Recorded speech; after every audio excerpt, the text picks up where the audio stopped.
اعوذ باللہ من الشیطان الرجیم بسم اللہ الرحمن الرحیم رب اشرح لی صدری ویسر لی امری واحلل عقدۃ من لسانی یفقہوا قولی واجعل لی وزیرا من اہلی رب زدنی علما رب زدنی علما رب زدنی علما آمین۔ بسم اللہ الرحمن الرحیم۔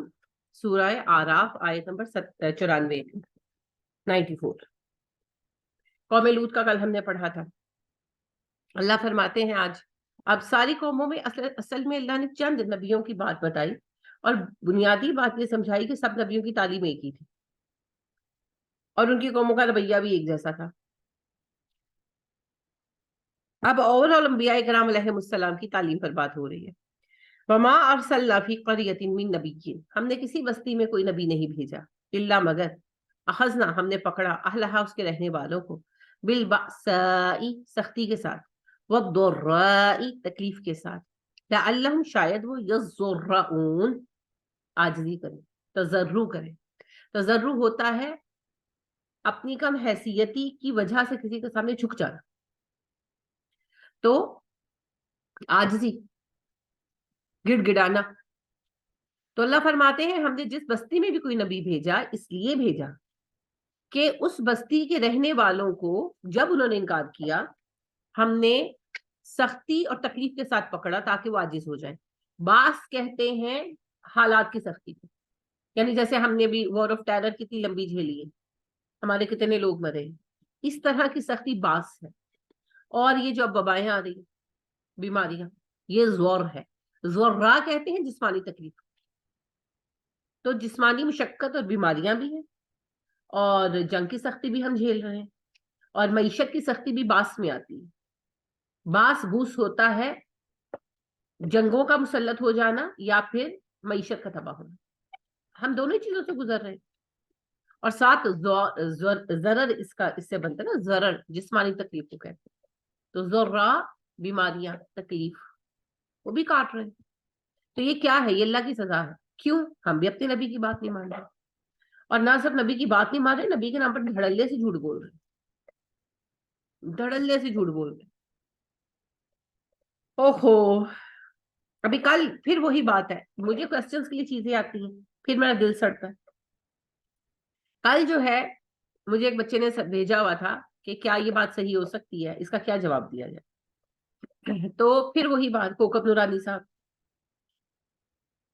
وہ فرمانے لگے کہ جی غوث اعظم کا ایک مرید تھا، اس ایک واقعے کو 3-4 لوگوں نے بیان کیا ہوا ہے، باقیوں کو میں پہچانتی ہوں، میں صرف کوکب نورانی کو پہچانتی ہوں۔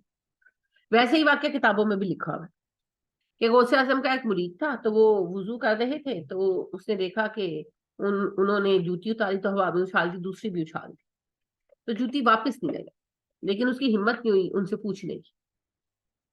تو 3 دن گزر گئے، تیسرے دن انہوں نے اس مرید کو بلایا اور اس کو کہا کہ قافلہ فلانا آیا تو اس کو میرا سلام کہنا جا کے، قافلے کے سردار کو۔ تو جب وہ گیا تو بتایا کہ مجھے غوث اعظم نے بھیجا اور سلام بھیجا انہوں نے، تو اس نے بہت سارے تحائف دیے اور ساتھ جوتیاں بھی دی۔ تو وہ مرید جو ہے وہ کہنے لگا کہ مجھ سے پیر صاحب سے پوچھنے کی ہمت نہیں ہوئی، تم بتاؤ یہ جوتیاں تمہارے پاس کیسے آ گئی؟ تو وہ کہنے لگے کہ جی ہم پر قافلے نے حملہ ہمارے قافلے پر ڈاکو نے حملہ کر دیا، جب وہ ہمیں لوٹنے لگے تو ظاہر ہم پریشان ہوئے، تو ہم نے کہا یا غوث اعظم اغیثنی، ہماری مدد کریں غوث اعظم۔ تو پتہ نہیں کہاں سے یہ جوتیاں آئیں اور برسی ڈاکوؤں پر، ڈاکو بھاگ گئے ہمارا مال چھوڑ کر۔ اچھا، تو آگے وہ کہتے ہیں کہ جی یہ جوتیاں جو ہیں یہ پیر کی تو جوتیاں بھی شیطان کو بھگا دیتی ہے اور فلانا اور ڈمکانا۔ اچھا اوکے، سن لیا آپ کی بات۔ میرا بہت سادہ سا سوال ہے، بہت سادہ سا سوال۔ نبی کریم صلی اللہ علیہ وآلہ وسلم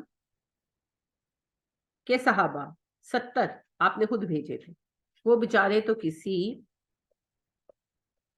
تجارتی سفر پر بھی نہیں گئے تھے۔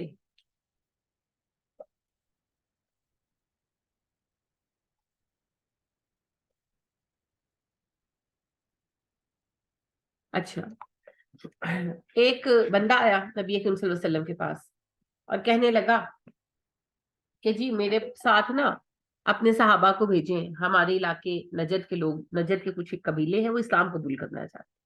اب یہ والے بالکل جو تھے نا سخت لوگ تھے بالکل، یعنی کہ مکہ والے تو شہری تھے نا، یہ دیہاتی تھے بالکل۔ تو نبی صلی اللہ علیہ وسلم نے کہا کہ یہ بڑے سخت لوگ ہیں، میرے صحابہ کی جان کا خطرہ ہے مجھے ان سے۔ تو کہنے لگا کہ میں ذمہ لیتا ہوں۔ تو عرب میں کوئی ذمہ لیتا تھا تو پھر اس کی خلاف ورزی نہیں کرتا تھا۔ تو آپ صلی اللہ علیہ وسلم نے 70 صحابہ بھیجے چن کر بہترین، یہ لے گئے ان کو عزل قانا کے قبائل کی طرف گئے۔ جب حد کے پاس پہنچے قبیلوں کی تو وہاں پر ایک ٹیلا تھا، وہاں پر وہ کہنے لگا کہ یہاں رکو، اور میرا بھتیجا ابن طفیل سردار ہے قبیلے کا، اور وہ بڑا شوکت پسند ہے، تو اگر تم لوگ جا کر اسے اجازت لو گے کہ ہم آنا چاہتے تو خوش ہو جائے گا۔ اب یہ ان کی سازش تھی، صحابہ صاحب دل لوگ تھے، ساروں نے وہ وہاں پہ ان کے خیمے میں تو تھے نہیں ان کے پاس، پڑاؤ ڈال لیا بس، وہ ٹیلے پہ چڑھ کے بیٹھ گئے کہ بھئی نیچے سے جانور وغیرہ تنگ نہیں کریں گے، تو کوئی کھانے کھونے کا انتظام کرنے لگے، کوئی وضو کرنے لگے، فریش ہونے لگے جیسے انسان ہوتا ہے۔ ایک صحابی کو خط دے کر نبی صلی اللہ علیہ وسلم کو ابن طفیل کے پاس بھیجا۔ انہوں نے پہلے سے سازش تیار کی تھی، یہ بیچارے بات کر رہے تھے ابن طفیل کے ساتھ، پیچھے سے ایک بندے نے نیزہ مارا، ان کی چھاتی کے پار ہو گیا، فوت ہو گئے، شہید ہو گئے کلمہ پڑھ کے۔ الحمدللہ وہ تو نکلے ہی اپنی جان ہتھیلی پہ رکھتے تھے۔ ان لوگوں نے اس ٹیلے کو گھیر لیا، 200 آدمیوں نے ٹیلا آ کر گھیر لیا۔ اب ظاہری بات ہے وہ 70 لوگ تھے، اور پھر جنگ کے لیے تو نکلے نہیں تھے، ان کے پاس خالی تلواریں تھی، تیر بھی نہیں تھے، تیر کمان ہوتے تو شاید صورتحال ڈفرنٹ ہوتی۔ اب ان لوگوں کے پاس تیر تھے، انہوں نے تیر اندازی کی، ظاہری بات ہے ٹیلے پر تھے، کہاں چھپتے، ایک ایک کر سب شہید ہو گئے۔ صرف چار پہلے اس نے کہا ابن طفیل نے کہ اگر تم لوگ نیچے اتر آؤ تو ہم تمہیں امان دیتے ہیں۔ تو ان کے انچارج جن صحابی کو بنایا تھا نبی صلی اللہ علیہ وسلم نے، تو انہوں نے کہا کہ تم جیسے بد عہدوں کی ہمیں امان نہیں چاہیے۔ تو پھر بس لڑائی ہوئی، چھوٹی سی ہوئی۔ اکثر صحابہ اس لیے نہیں نا لڑ پائے، ان کے پاس تیر اندازی کے ہتھیار نہیں تھے، اور تلوار سے تو سامنے سامنے جنگ ہو سکتی ہے، تو انہوں نے دور سے بدبختوں نے تیر اندازی کی، سب کو مار دیا، 68 لوگوں کو شہید کیا، 2 لوگ بچے، ان کو قید کیا، مکہ والوں کے ہاتھ بیچ دیا، ان بیچاروں کی لاشیں بھی وہیں پڑی ہوئی، کون کرتا، پرندے درندے کھا گئے۔ اللہ کے نبی کے صحابی تھے، اور چنے ہوئے 70 صحابی تھے، صحابہ میں سے چنے ہوئے ہیں صفہ والے، اور صفہ والوں میں سے بھی آپ نے چن کر بھیجے تھے، اور ان کو کہا تھا کہ بڑے سخت لوگ ہیں، میں چن کر تم لوگوں کو بھیج رہا ہوں، کوشش کرنا ہی مان لو۔ اب میرا سوال یہ ہے کہ وہ نہیں نعرہ مارتے یا محمد، اور نبی صلی اللہ علیہ وسلم اپنے جوتے اچھالتے اور پہنچ جاتے اور مارتے ان کے سروں پر اور بچا لیتے 70 صحابہ؟ وہ بیچارے مار دیے گئے، 68 لوگ وہاں مار دیے گئے، 2 مکہ میں بعد میں انہوں نے مکہ والوں کے ہاتھ بیچ دیے، اور ان بیچاروں کی لاشیں بھی دفن نہیں ہو سکی کیونکہ بہت فاصلہ تھا، اور ابھی احد کی جنگ ہارے تھے، تو مدینے کو چھوڑ کر جا بھی نہیں سکتے، یہ صورتحال نہیں تھی کہ مدینہ پر جو ہے نا حملہ کریں، سوری مدینے سے نکل کر حملہ کریں، یعنی کہ یہ سوال آتا ہے نا کہ عزلقارہ پر حملہ کیوں نہیں کیا، کیونکہ مسلمانوں کی ٹوٹل طاقت وہی تھی جو مدینے میں تھی اس ٹائم، احد کی جنگ ہارنے کی وجہ سے مسلسل یہ خطرہ تھا کہ مدینے پر حملہ نہ ہو جائے، تو مدینہ سے نکل کر کوئی جنگ کرنا نبی صلی اللہ علیہ وسلم کے لیے پاسبل نہیں تھا، دور کے علاقے میں، قریب قریب ہو تو اور بات ہے، تو وہ کافی دور تھا، تو لہٰذا اس وجہ سے کچھ بھی نہیں ہو سکا، ان بیچاروں کی لاشوں تک کو چرند پرند نے کھایا، شہید ہیں، اللہ کے ہاں پتہ نہیں ان کا کیا مقام ہوگا، لیکن نبی صلی اللہ علیہ وسلم کے نالین جا کر تو نہیں بھگا سکے۔ تو پھر ذرا اس ایک سوال کو ہمیں سمجھا دیں، اور ابھی کیوں نہیں جوتے آتے بھائی، اینے بابے بیٹھے نے، اسرائیلیہ تے 2 جتیاں برسا دو۔ سوال ہے یہ، کیا سوال ہے؟ ماننے کو دل بھی نہیں چاہ رہا، نہ دماغ مانتا ہے ایسی باتوں کو۔ مسئلہ یہ ہے نا کہ ایک فیملی ہے نا، ساری کی ساری پیر پرست ہے، اس میں ایک آدھ بچہ بیچارہ جو حق بات کہہ رہا ہے، اب اس کے گھر والے کبھی اسے ایک بات سناتے ہیں، کبھی دوسری بات سناتے ہیں، وہ اس کو کائی کرنا چاہتے ہیں، اب اس کو سمجھ نہیں آتی میں ان کو کیسے جواب دوں گا، وہ کوشچن اس وجہ سے ریز ہوتا ہے، آپس میں تو ہو تو پھر تو مذاق میں اڑا دے نا، وہ اپنے گھر والوں کو سمجھا رہا ہے تو ہی، اب گھر والے اس کو قائل کر رہے ہیں پیر پرستی پر، تو پھر وہ کوشچن یہ آتا ہے کہ اب میں ان کو کیسے جواب دوں، کیسے جواب دوں کہ ان کو میری بات سمجھ آئے۔ تو بھائی ابھی ابھی اسرائیل میں اتنا ظلم ہو رہا ہے، کسی ایک بچے کی جان بچانے کے لیے ہی 2 جوتے چلے جائیں کسی بابا جی کے، بیچارے کیسے شہید ہو رہے ہیں بچے، کیسے شہید ہو رہے ہیں؟ کسی ایک کی جان بچانے کے لیے کشمیر میں اتنے عرصے سے کرفیو لگا پڑا ہے، وہاں بھگا دو کسی کو جوتے بھیج کر، ابھی جوتا میزائل کو کیا ہو گیا، ہاں ساری ٹیکنالوجی فیل ہو گئی، ادھر کوئی پیش ہی نہیں ہے، اور پھر غلط بات کرواتے ہیں. اب دیکھو جب عراق پر بمباری ہوئی ہے، عراق امریکہ جنگ ہوئی ہے، عراق میں کون کون نہیں دفن؟ علی رضی اللہ تعالیٰ عنہ کی قبر وہاں، ان کے بچوں کی قبریں، مزار وہیں پر ہے نا، سارے زیارتوں کے لیے جاتے ہیں. بمباریاں ہوئی، مزار تباہ ہوئے، کہیں سے کوئی جوتا نہیں نکلا، کچھ نہیں، کیونکہ وہ لوگ اپنا کام کر کے جا چکے ہیں. جب حضرت علی کی قبر سے کچھ نکل کر نہیں آ سکا تو پھر باپ بیٹے پھر وہ جملہ پھر وہی آتا ہے، بابت برشائی کوئی نہیں. اوہو. اب مسئلہ اس بات سے میں کیوں بیان کر رہی ہوں؟ شرک ہے نا، پھر شرک بیان کرتے ہیں، پھر لوگوں کو شرک پر آمادہ کرتے ہیں. آپ دیکھیں ہر طرف سے ہم دین کی خلاف ورزی کرتے ہیں. دین کے نام پر کیا ہو رہا ہے؟ صوفیزم، شرک، فرقہ واریت، اوکے. سیاست کے نام پر دوسروں کی غلامی ہو رہی ہے. ٹرانسجینڈر لا کل بھی ہم نے بات کی، پاس ہو گیا. تعلیم جو ہے غیر معیاری ہے، بے حیائی عام ہے، کسی چیز پر کوئی روک ٹوک نہیں ہے. بے ایمانی اتنی زیادہ ہے، اتنی زیادہ ہے کہ جس کی حد نہیں. ابھی کون مجھے کہہ رہا تھا، آپ کہہ رہی تھی کہ وہ ڈاکٹر کی دوائی سے فرق نہیں پڑا. ابھی ابھی ابھی آج مجھ سے کسی نے بات کی آج کہ ان کا بچہ بیمار ہوا تو ہاسپٹل لے کر گئے ہیں، ہاسپٹل سے میڈیسن دی ہے انہوں نے، فرق ہی نہیں پڑا، 2 دن فرق نہیں پڑا. پھر جو ہے نا تیسرے دن رات میں طبیعت بہت خراب ہو گئی تو وہ لے گئے قریبی میڈیکل سٹور پر چلے گئے، یعنی کہ رات کا وقت تھا تو اب کہاں جائے، تو قریبی میڈیکل سٹور پر لے گئے کہ اس وقت کے لیے کچھ دے دو. تو اس نے چیک کیا اور رپورٹ وغیرہ دیکھی تو اس نے کہا آپ لوگ دوائی نہیں دے رہے. ان کا دوائی تو ہم دے رہے ہیں، فرق نہیں پڑ رہا. تو کہنے لگا ہسپتالوں میں جعلی دوائی ہے. تو اس نے دوائی دی اور وہ کہتے ہیں دوائی بھی سیم، یعنی کہ سیم میڈیسن، لیکن وہ کہتے ہیں وہ وہاں سے لے کر کھائیے تو پہلی ڈوز میں فرق پڑ گیا، دوسرے میں اور بہتر ہو گئے. میں نے فون کیا نا کہ آپ کے بچے کو فرق نہیں پڑا تو بھی کیسا ہے. اب یہ مجھے آپ بتائیں کیا بندہ کرے، کس پہ بھروسہ کرے؟ یہ ہماری بے ایمانی کا حال ہے کہ وہ وہی کہتی ہیں کہ میں خود بڑی پریشان تھی، جوان بچہ ہے ان کا ماشاءاللہ جیسے آپ کا سائن ہے، ایسے جوان بچہ، تو مجھے پتا تھا کہ اس کو فرق نہیں پڑ رہا.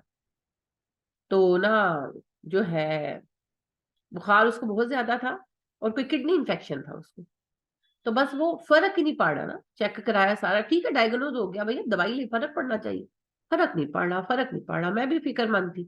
انہوں نے مجھے کہا باجی دعا کرنا، باجی دم کرنا. میں نے کہا اچھا. تو میرے ذہن میں تھی بات، تو میں نے فون کیا تو انہوں نے پھر مجھے یہ کہانی سنائی کہ رات کو ہم لے گئے کیونکہ بخار بہت زیادہ ہو گیا تھا اور درد سے وہ تڑپ رہا تھا. تو ہم لے گئے تو انہوں نے جو ہے نا اپنے محلے کے میڈیکل سٹور پر، تو اس نے دیکھا تو اس نے کہا کہ آپ نے دوائی نہیں دی، رپورٹیں تو آپ کے سامنے ہے. تو انہوں نے کہا جی دوائی تو ہم 2 دن سے دے رہے ہیں. تو اس نے کہا کہ کہاں سے لی؟ انہوں نے کہا جی ہاسپٹل سے. تو کہتا ہے ہاسپٹل میں تو جعلی دوائیاں آتی ہیں. تو اس نے کہتے سیم دوائی دی ہے لیکن اس کی پہلی ڈوز کے ساتھ بچے کو جیسے کہ دوائی لینے کے آدھے پونے گھنٹے میں فرق پڑ جاتا ہے، وہ کہتا ہے سو گیا، اس کا درد فرق پڑ گیا. صبح کہتی باجی دوسری ڈوز سے فرق پڑا. اب تیسری اس نے کہا کہ آپ ہاسپٹل دکھائیں لیکن دوائی آپ ہاسپٹل سے نہ، آپ یہاں کریں. آپ مجھے بتائیں کیا کرے بندہ؟ اس وقت تو پریشان ہوتا ہے بندہ. نہیں، اور ویسے بھی اب ایک غریب بندہ ہے، یعنی کہ میری اسٹوڈنٹ ہے، ان کے اتنے اچھے حالات نہیں ہے، رکشا چلاتا ہے ان کا میرا، تو سرکاری ہاسپٹل میں اسی لالچ میں تو جاتے ہیں کہ دوائی فری مل جائے گی. وہ فری والا یہی حساب ہے نا کہ مر جائے بندہ.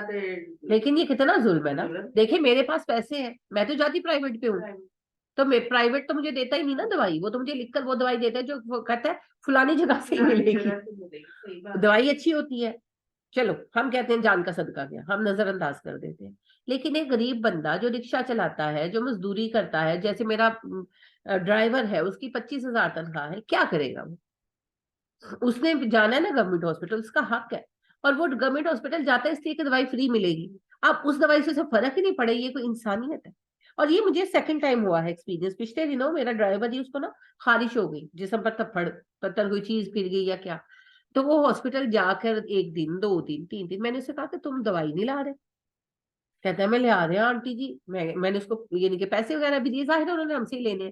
میں کہ تم لگ رہا ہے، میں مذاق اس سے کر رہی تھی، میں کہ کیسا لگ رہا ہے تو ساری سگریٹیں ہی پی لینا، تو ڈاکٹر کے نہیں گیا.